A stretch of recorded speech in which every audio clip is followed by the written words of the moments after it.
Dunia tengok ini negara contoh, negara yang paling stabil, tak ada pernah masalah, tak ada pernah ada krisis.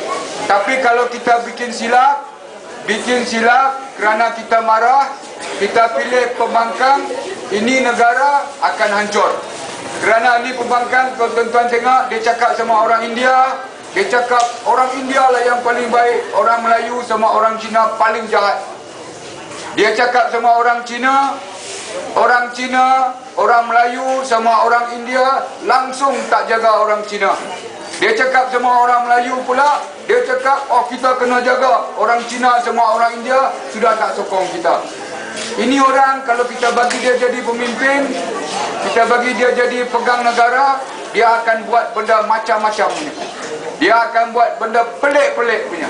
Sebab itulah macam kita kata, kalau dia menang, siapa mau jadi Perdana Menteri, dia kata Anwar Ibrahim. Anwar Ibrahim sebelah sini hantu, sebelah sini ular. Itu orang kita mau kasih jadi pemimpin kah?